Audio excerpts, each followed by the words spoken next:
on the floor.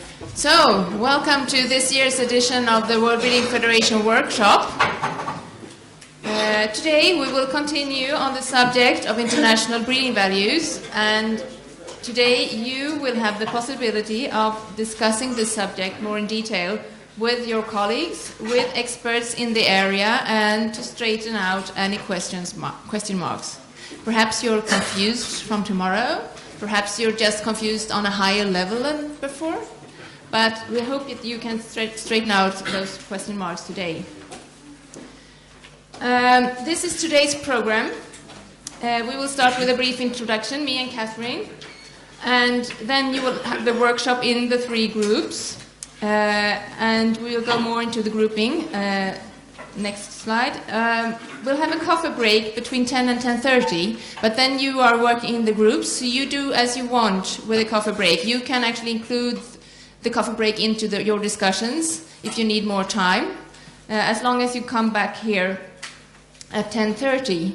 Then we will have a brief report from all three groups, which is just 5 minutes each, and we prepared the secretaries so they know what to report on.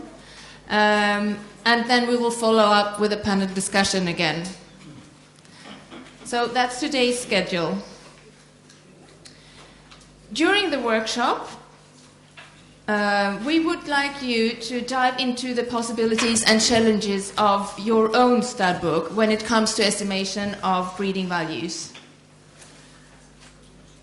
What is your vision for this area? Is your organization interested in breeding values, and is your organization interested in going into an international project of international breeding values?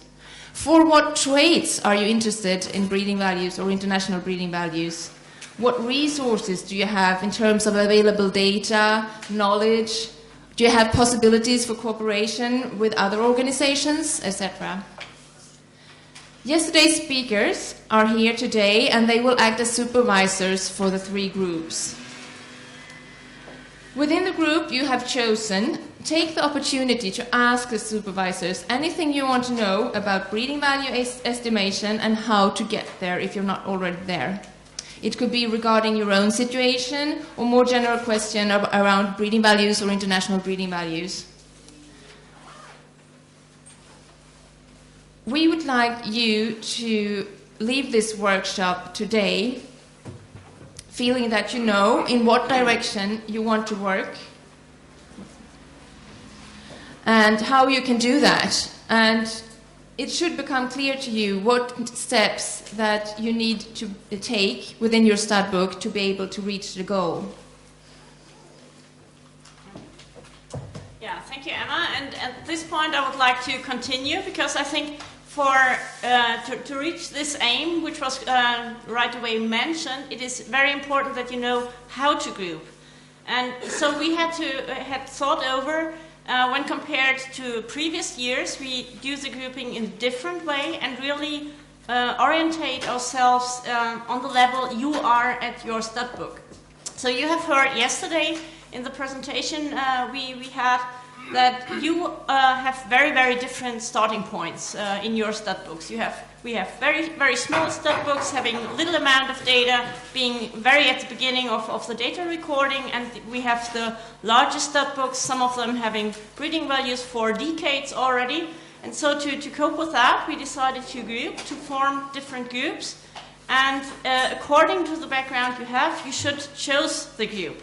So do not look at the grouping 1, 2, 3 and think about the topics seem to be interesting, which are discussed there. Then we will not reach our goal, because we want you really to get home and right away start, tomorrow is Saturday, so not tomorrow, but on Monday, start with your staff and your stud book and know what to do with your database, with your data recording, with your judges, whatever to do.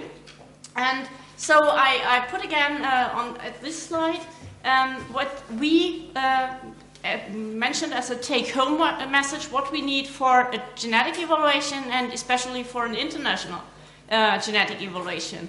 So we need well-defined targets, so this will be discussed in the group.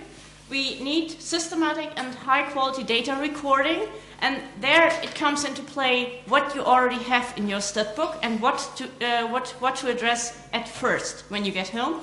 And then it's something about correct and complete pedigree data. I think this is a topic where all of the Studbooks have some homework to do, including the larger ones. And also reliable infrastructure. And here we have the huge differences again. And so it's highly important that you really group correctly. Otherwise, you will not be able to get the right to-do list to start working on Monday towards the international genetic evaluation. Once you came to the conclusion that it may be something you are interested in and you will want to engage further in it with your Studbook.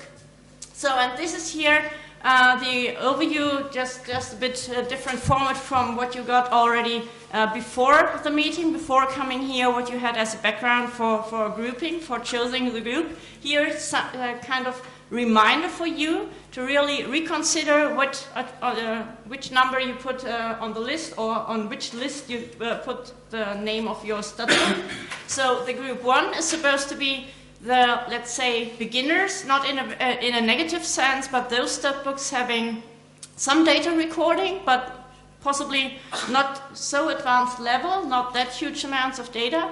So being really at a point where they can early make some investment in good data recording, and having possibly some very basic questions about how to do that, what to approach first, and how to get further, and what to consider when to become part of the overall project to work towards international genetic evaluation. So this is group 1. The group 2 is the group of Studbooks having, nice amounts of data, some established data recording, but possibly some homework to do in this field as well. For example, which traits are you recording? Is it really which is in the focus of your breeding goal? Maybe you have some questions around that.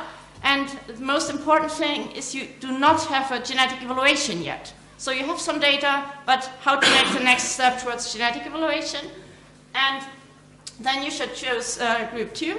And the group 3 is a group of Studbooks having already established genetic evaluation.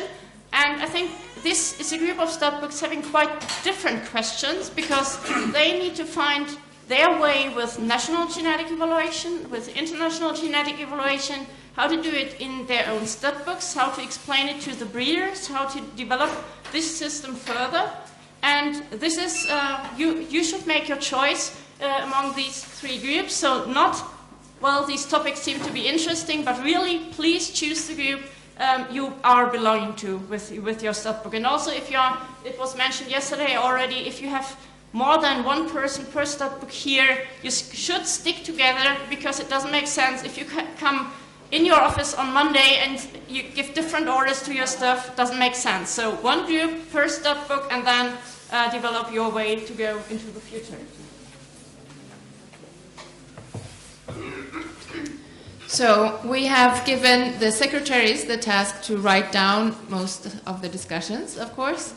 But to the report, since we have so little time, we have only allocated 5 minutes per group.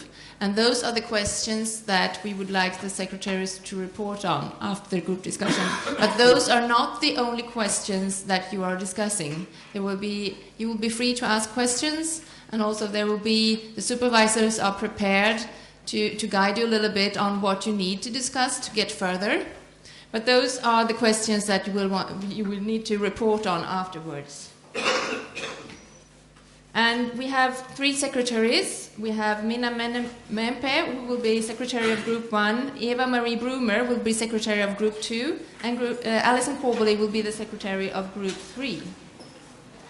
So that pretty much rounds up what we wanted to say. I also want to add there are some daughter Studbooks here to some of the bigger Studbooks that might already have genetic evaluation. But if the daughter Studbook is not directly involved in the genetic evaluation, please choose Group 1 or 2, because otherwise it won't be constructive. You won't get so much out of the discussions. So please, if you have any questions about the grouping, it's still possible to change, and you can just come up here and ask us what group you're supposed to be in.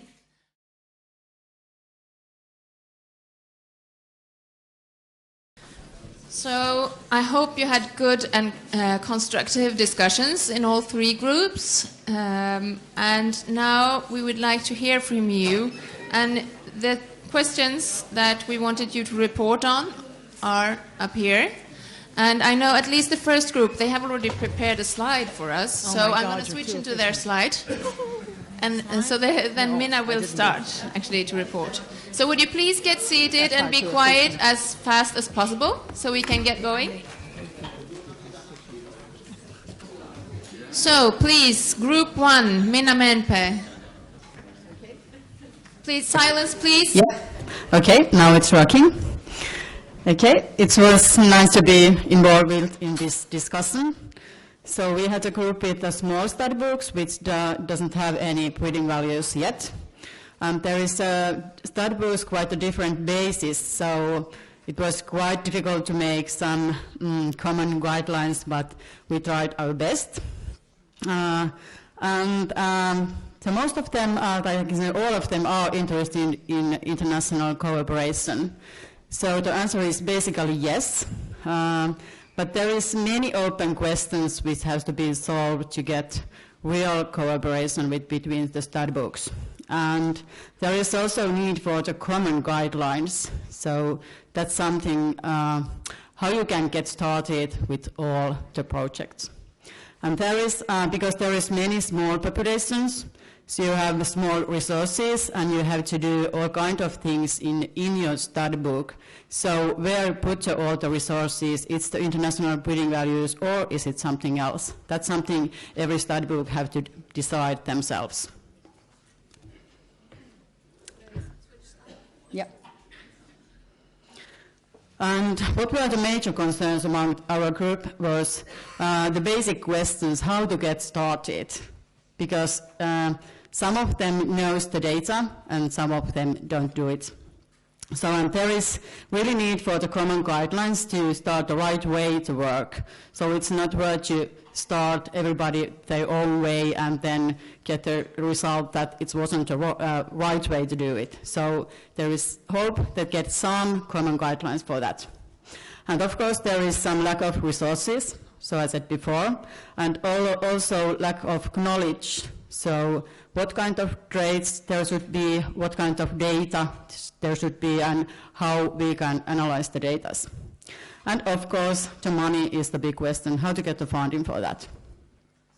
And quality of the data, so the pedigree data, young horse data, national competition data, and as well how we can get national competition data from the other countries. Because there is many horses, for example, in Finland and in Latvia, they are born in, for example, in Latvia, but they are going to other countries in very young age. And they have only few resources in that country. And then what we also talk about is it's very important. You need some guidelines and you want them, but it's very important that you, before that, know your own data. What you really have in that data, what you have there, and what kind of genetic basis you have in that data. Because you can't just send your own data. You are responsible for that by yourself. So that's important to know. And what might be the solution in the future? So the next one. What we can do, there is the Nordic and Baltic cooperation. That's the most clear way to do. So I think they have most common population, and we also have done this cooperation together with the Nordic countries. But then add maybe also some Baltic countries there as well. And there was also an idea that the daughter organization of the bigger Studbooks could work together more and then get a common work there done as well. And regarding what areas, maybe some IT solution together, common workshops, or maybe some mentors from the bigger Studbooks would be good as well. And then the basic chains of information, how to analyze the data, what rates are recorded, and genetic basis of the population. If there is something else also, or someone else want to add in this? Okay, thank you very much, Group 1. Group 2, Eva. Well, thank you very much for this opportunity. It was really interesting to spend some time together in a workshop group and to talk to like-minded people and to exchange our experiences. And it was lovely to find that actually we have a lot of commonalities among different Studbooks in different countries, which is really encouraging to see. So in our group there was a lot of interest and a lot of positivity about the idea of working together as a way also to address some of our common challenges that we all face. We had essentially two different types of Studbooks that would benefit from this international collaboration. One were daughter societies that are themselves smaller groups, satellite groups, as it were, of larger Studbooks, as well as Studbooks that come from countries where we have smaller populations overall. For both of those, some international level of collaboration would be helpful to get meaningful data, because really, in order to get meaningful data that we can interpret in a positive way, we need, first of all, the volume of data. Now, we then looked at what type of data can we share, having identified that we would love to share our data. Now, the interesting thing for all of us was that many countries were struggling with performance data, with national performance data. And this is something we certainly struggle with in the UK, but it was quite nice for me to hear I'm not the only one. So we then found that, interestingly enough, it's not necessarily the performance data, which we initially thought would be the easy thing to share, that would be easier. But then, in fact, we could look at pedigree data in combination with linear evaluations. For that, of course, what we do need is some form of core linear traits that we can all compare and share. And then there was a little bit of a discussion around whether one needs a standardized linear score for everybody to adopt, but we actually found that our experience in the International Linear Workshop was that even though we all have different linear scoring systems, there are enough commonalities and to actually have a collaboration based on those without having to shoehorn everybody into the same scheme. And so there's a nice level in which we can also all maintain our differences and identities as Studbooks and still share some core data that is meaningful.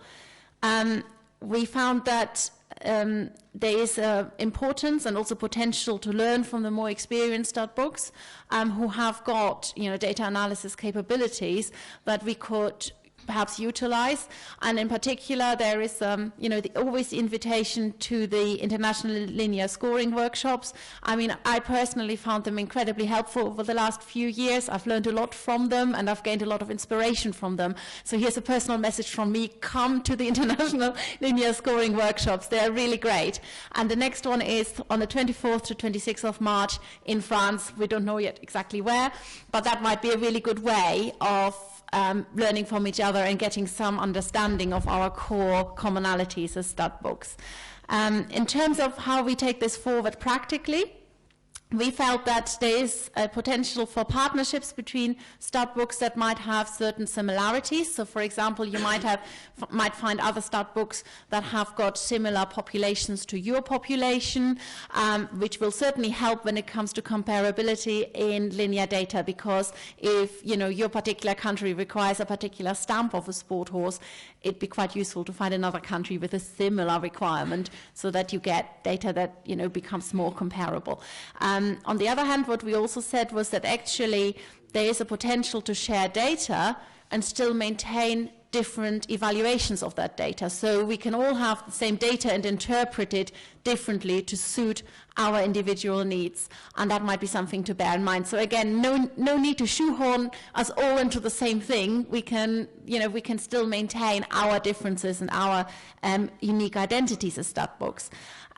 Of course, the daughter Studbooks could and should work more with their parent Studbooks, who have got the data analysis capabilities very often and who have the systems in place.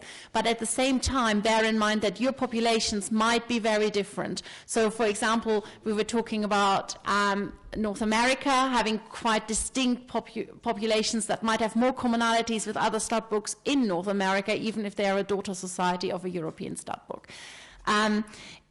Overall, then, we want to identify some core linear traits that we can all agree on and then share our linear scores. And the other thing that has to go with that is sharing pedigree data, because otherwise it becomes meaningless as far as this exercise is concerned. And there's a little reminder to everybody that this will only work if we all have a high level of discipline as far as pedigree and ID data is concerned. So things like re-registrations of horses with new UALNs could really form a barrier to making this possible. So this is another reminder of, of working together, collaborating, and fair play, actually. Thank you very much. Thank you, Eva. Anyone wants to add anything from Group 2? Okay, let's proceed to Group 3. Alison, please. Okay, thanks, Emma.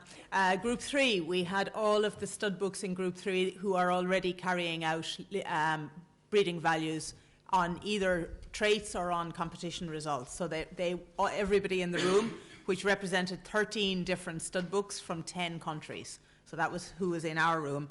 We first of all went around to see what traits were involved in the breeding values that those countries were carrying out already, got a little bit of feedback on that, and then we had some discussion with regard to what data they had available, whether it was national competition data, whether it was FEI data. The main thing and the most positive thing was that everybody in the room was willing to cooperate and to work forward. Some have to go back to their organisations to seek further authority and to decide at what level they want to be involved. But there were, in principle, everybody was very positive, which is fantastic. 6 Studbooks in the room were willing to cooperate immediately and work on with a pilot project. And that's the outcome from Group 3, was that we would look to propose to the World Breeding Federation Board that we will work forward with a pilot project. And the first element of that would be to review the national genetic evaluations that are carried out in those 6 organisations that are ready to move forward as we speak.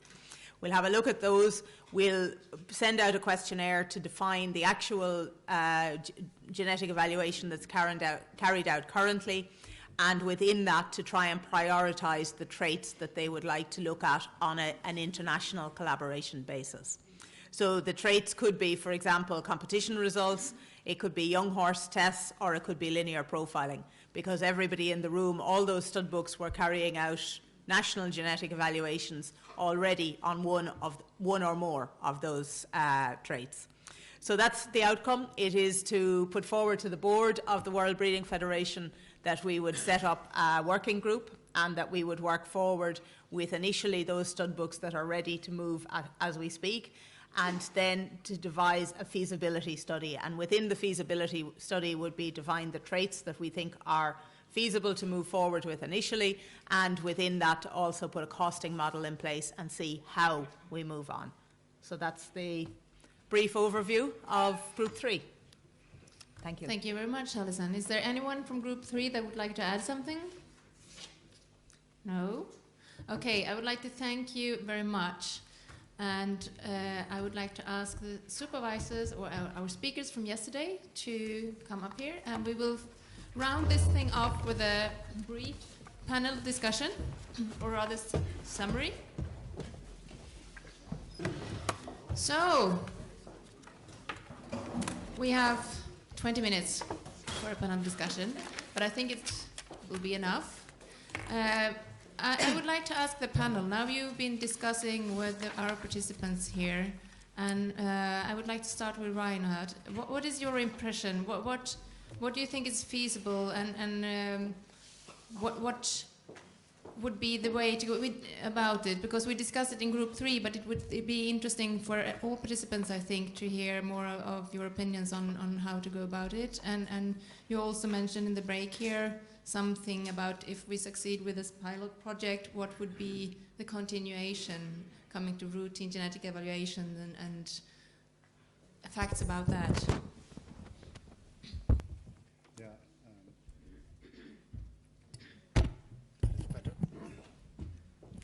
In general, I would like to thank everybody to take nearly a full day from yesterday afternoon till now to discuss this topic. And what I got out here, Emma, is that there is quite a big interest, which I think is a change to maybe 10 or 15 years ago.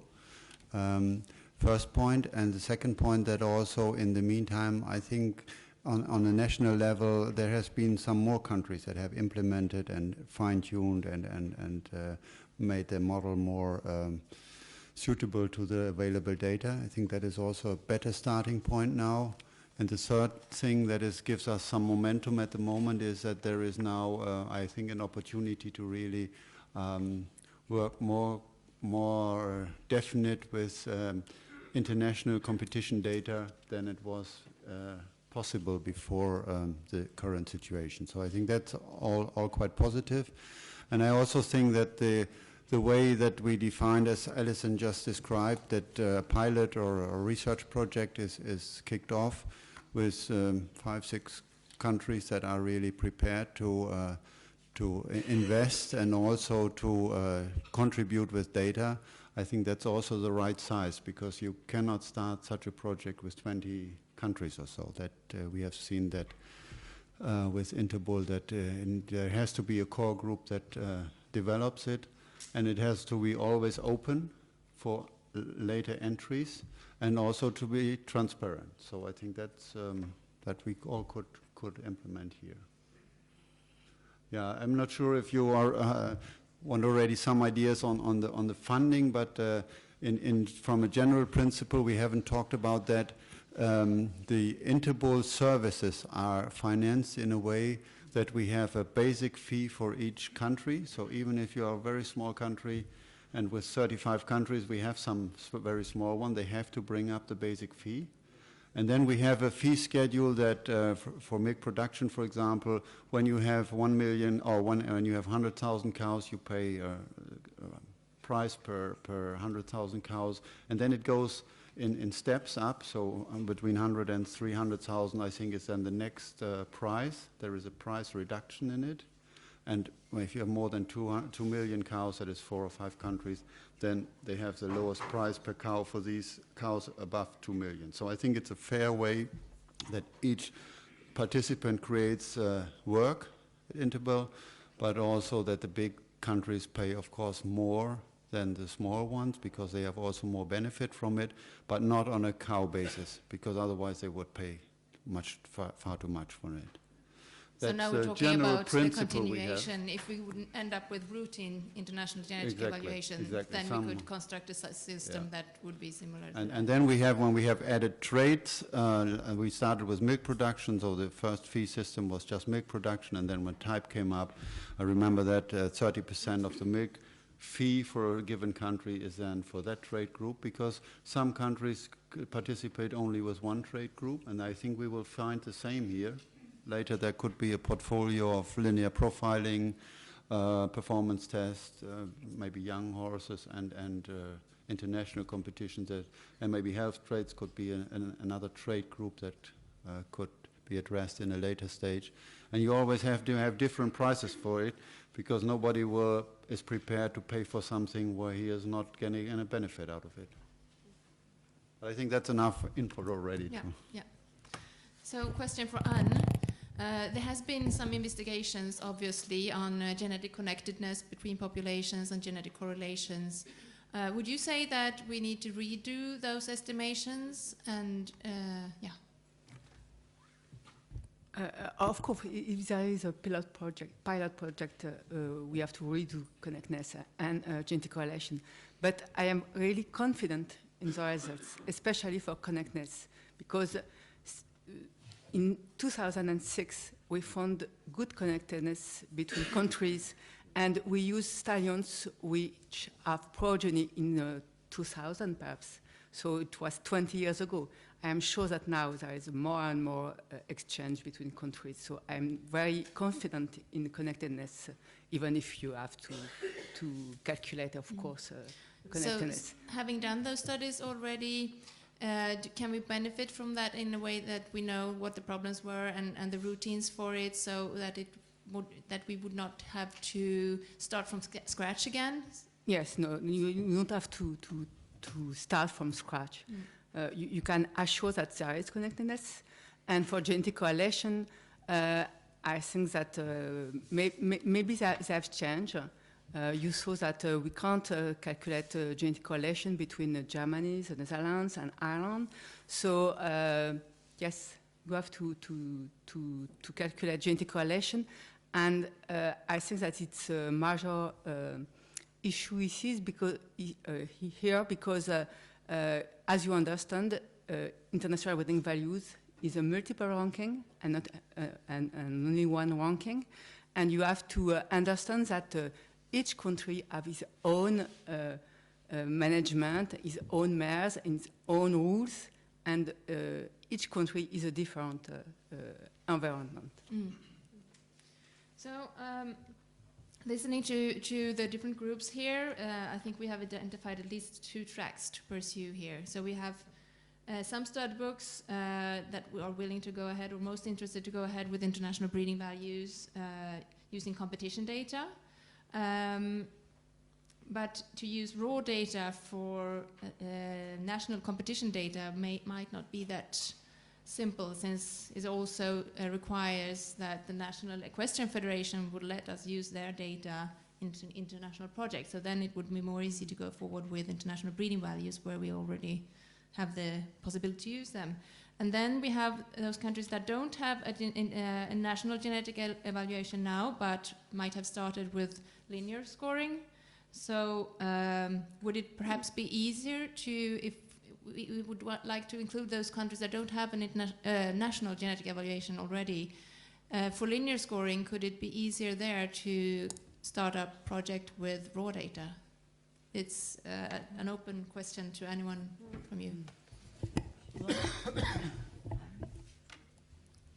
Yeah, I may comment on this. I think we have already yesterday, after the seminar, discussed it a bit among our network of those playing with the data a bit, that it would be very interesting to use the raw data and start into a joint genetic evaluation, so using all the, for example, linear data which have been collected in different countries, given the pedigree data quality is fine, so that we really identify the pedigree links, and then compare the results with a system which is close to what you have heard yesterday, this MAZE system, so where we really estimate where it's possible, genetic evaluation in the different countries, investigate in the genetic correlations between the countries, and then run the MAZE system, and then compare the results, really to get a feeling of what's the better solution for a routine in the future. Whether it is really makes sense to say, well, we stick into the system combining all the raw data collected in very, very many different countries, or we set up a system where the different countries or groups of similar countries estimate national or group-wise breeding values, and then we combine these results from the national evaluations to an international genetic evaluation. So then we can test it. And this may be an approach for handling the linear traits. And in this second group, it was really, for me, amazing and interesting to hear that the interest seemed to be really higher for the linear traits, so more refined data collection when compared to the competition information. Great. Do we have any questions to the panel from the audience?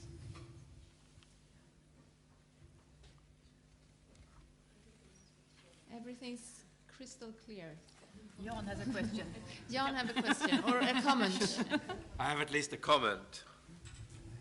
I think, as Rainer said, it was quite positive to find out that there were in 10 countries that have genetic evaluation models that are in function. But I think the stages or steps to be taken is a very important one, because this is only an explorative evaluation of what the interest is, without any commitments and so on. So I think a review of the national genetic evaluation systems is necessary to do to know exactly what is being done in each country. And that should also include what kind of resources are available. How is it done?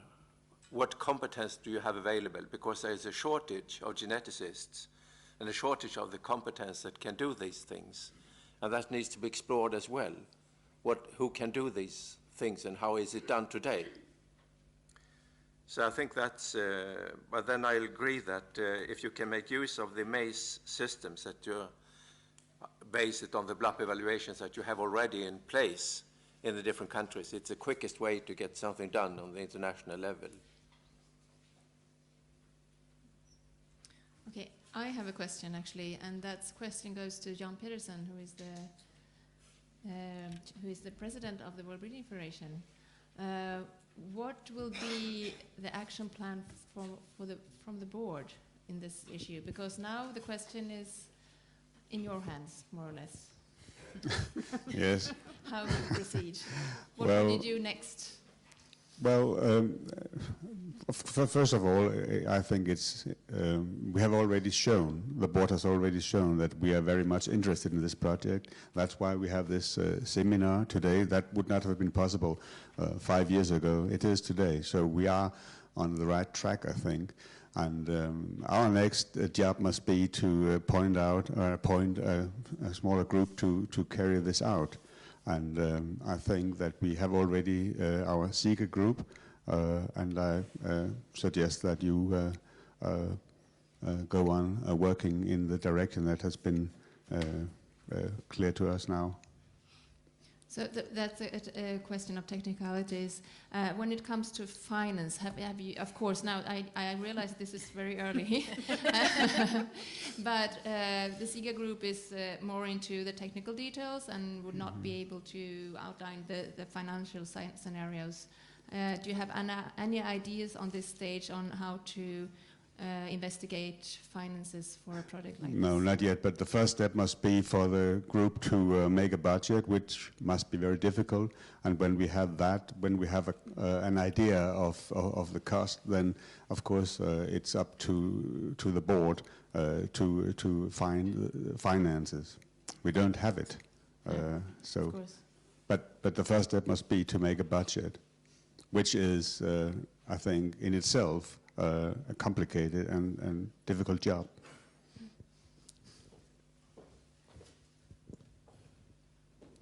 So I think that we should round this off. It has been a pleasure to moderate and to host this seminar and workshop. And I think I can speak for the whole SIGA group and everyone in the panel discussion that it's been a pleasure to see that the interest is so big in this question and that the attitude is very positive towards cooperation. We will, in the SIGA group, I think we will be responsible for this questionnaire that will be sent out. So you will hear from us soon. And please, we have general email addresses and so on too, but please make sure that the right persons in your Studbook get this information and to send it back to Karina. If you don't know already now that, if you have an idea on who we should send this information to, please do tell Karina the contact details of that person so that we get the information to the right people.